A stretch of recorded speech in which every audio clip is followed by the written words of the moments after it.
You're listening to Hot Topics on Good Mix Radio, hosted by Mike Melody and Sheila Harmony. And each week, they dive into the top trends, pop culture moments, and viral stories dominating the web. They unpack the chaos with humor, sharp takes, and insights you won't find anywhere else. You know when you're scrolling online and you just see something everywhere, and you think, why that? It feels like the internet's always got this buzz, doesn't it? Trends pop up so fast. Yeah, totally. Out of nowhere sometimes. And often there are these surprising reasons underneath it all. Right. So today, we're doing a deep dive, looking at the top trending stuff from the first week of August. Mm-hmm. Our mission, really, is to figure out the why, the unexpected reasons behind the buzz. Give you a shortcut to understanding what's really grabbing people online right now. Exactly. That's the goal. We're not just glancing at what's noisy. We're digging into that digital pulse, trying to figure out why certain things resonate. We do that by looking at, social media chatter, search trends, forum discussions, all that stuff. Kind of finding the hidden currents driving these trends. Precisely. It gives you a real snapshot of what people are actually paying attention to. And this week, it looks like the spotlight hit 3 pretty different things, but they're all super interesting. We're talking about a pretty controversial comic storyline making a comeback, Spider-Man, Brand New Day. Mm-hmm. Then there's video game, Battlefield 2042, which has staged this incredible turnaround. Quite the redemption arc there. Totally. And finally, the very unique world of YouTube's SuperMarioLogan puppets. Right. So quite a mix. Ready to connect some dots. Let's do it. Okay, first up, Spider-Man, Brand New Day. Now, like you said, this isn't new. It's a storyline from years back, but it's having this, surprising resurgence online. And yeah, it was definitely controversial first time around. Controversial is putting it mildly for some fans, I think. So why now? What's making it trend again? It can't just be people feeling nostalgic, can it? Well, nostalgia plays a part, sure. You've got anniversaries, retrospectives popping up in comic circles and people looking back. But it's more than that. I think it's about how fans are maybe reevaluating it with fresh eyes. And the big thing, its connection to current Spider-Man stuff. Movies, TV shows. They're not just nodding to Brand New Day. Sometimes they're actively building on ideas from it. So it makes it relevant even if you didn't read the comics back then. Exactly. It connects the hardcore fans with the broader audience who knows Spidey from the screen.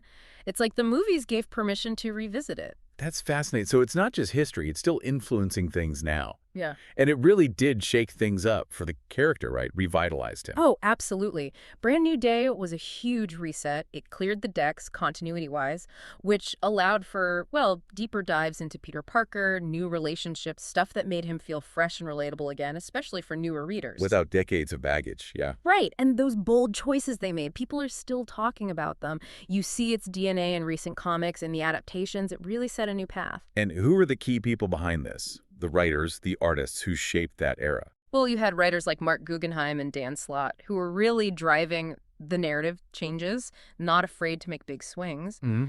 And artists like Paulo Rivera, Marcus Martin, their visuals were crucial, really defined the look and feel. Their combined work introduced these major shifts that echoed for years, kind of set a new benchmark for Spidey stories. You mentioned the initial controversy, and it was intense. What was the main sticking point?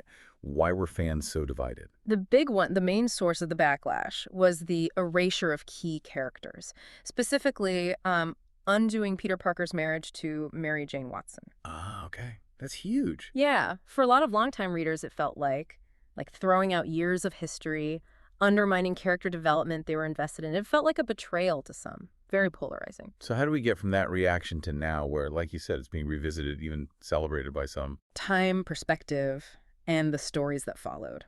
As readers got deeper into the Brand New Day era, things started to shift. New characters like Harley Cooper gained traction. Some of the plot twists landed really well over time. People started to appreciate maybe the craft behind it. Interesting. And what's really telling is the discussion now. You look at Twitter, Reddit, fans are actively debating it again, reassessing their initial reactions, talking about its legacy, its impact. It shows this sustained interest, how fandom isn't static. It's like the storyline itself had its own kind of redemption arc with the audience. A narrative having its own redemption arc. I like that. Speaking of redemption arcs and winning people over, let's shift gears. From comics to virtual battlefields. Our next trend is Battlefield 2042. Oh, yes. A game many people had written off, frankly. Yeah. But recent updates seem to have, completely revitalized it. It's trending hard. Yeah, this is a fascinating case study. It really shows how developers can turn things around if they genuinely listen to their players. The why here is pretty clear. The recent updates brought major changes. New maps, new modes, but crucially, tweaks to the core gameplay mechanics. Things people were complaining about from the start. Exactly. They addressed fundamental issues like how vehicles and infantry interact on maps, stuff like that. They didn't just add more content on top of a shaky foundation. They fixed the foundation. And that directly led to happier players and presumably more players. Oh, yeah. The numbers back it up. You look at Steam charts, Battlefield 2042 climbed way up, became one of the top played games again. We're talking peaks of over 50,000 concurrent players recently. That's a huge jump from where it was. Wow, okay, 50,000. And it's not just PC. Console engagement saw, I think, around a 30% increase. 30%, okay. Plus, you see it on Twitch and YouTube. Big streamers are playing it again, pulling in viewers, which creates this positive feedback loop. That really shows the turnaround.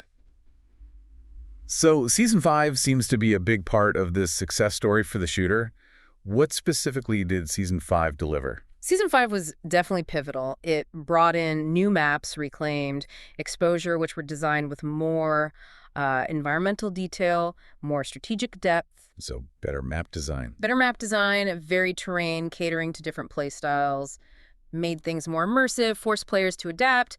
They also added new gear, advanced weapons, futuristic vehicles, adding fresh strategic layers. Right. Now, the weapon balance changes. Those always get a mixed reaction. You know, some tweaks were praised, others sparked debate, and that's pretty standard. Sure. Can't please everyone with balance. No, but overall, the package of content, quality of life fixes.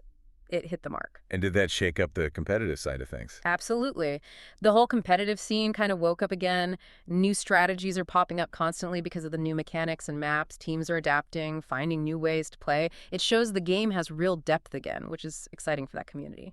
So what's next for Battlefield 2042? Do they have a plan to keep this going? Or was Season 5 just a lucky shot? Well, EA DICE seems to have learned a lesson about communication. They've been much more transparent lately. They put out a detailed roadmap. More maps, more modes, more content planned. Keeps players engaged, gives them something to look forward to. That's key, isn't it? Managing expectations. Totally. And they seem committed to actually acting on player feedback now, integrating suggestions, putting out regular updates. That said, there are still things on the community wish list. Quality of life stuff, maybe some new core mechanics they want to see. And ongoing issues. And yeah, persistent concerns like server stability and matchmaking haven't vanished entirely. But, I mean, the progress compared to launch, it's night and day. Okay, so from a game finding its footing again, let's jump to our final topic. It's quite different. SuperMarioLogan. YouTube's puppet phenomena. Right. This channel has just exploded. Millions of views, huge fan base, redefined puppetry online, maybe.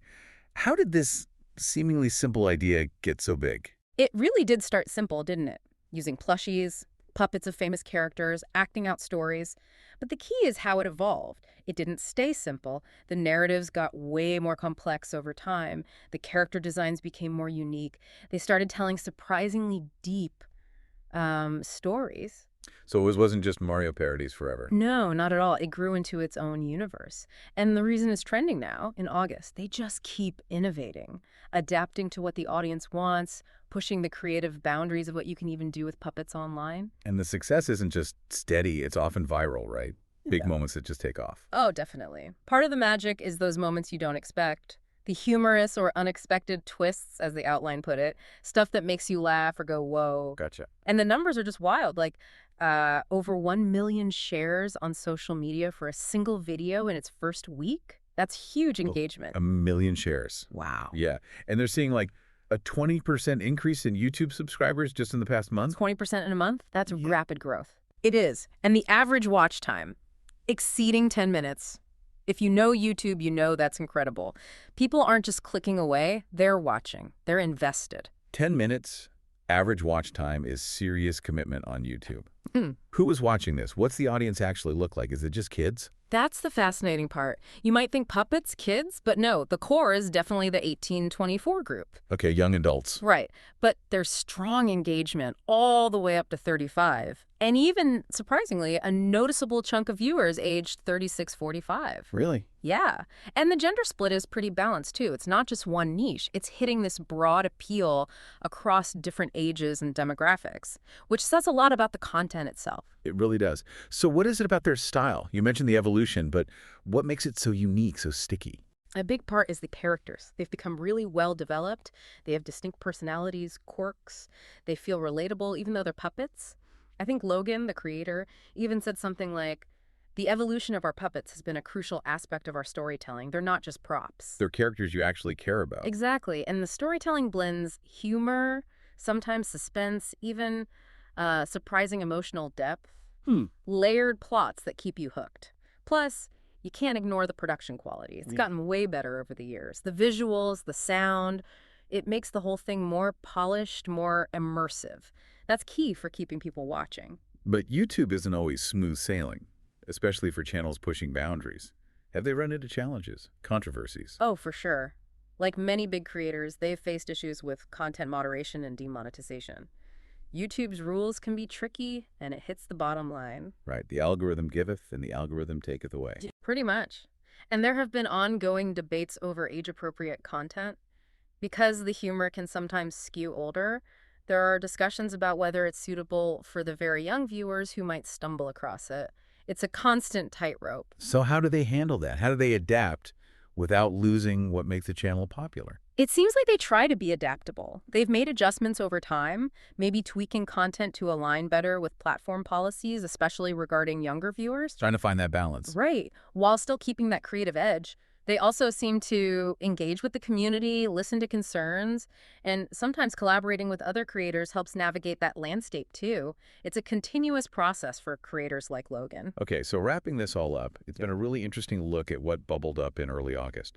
We had Spider-Man, brand new day, showing how controversial stories can find new life and how fandoms evolve. That reevaluation aspect is key. Then Battlefield 2042.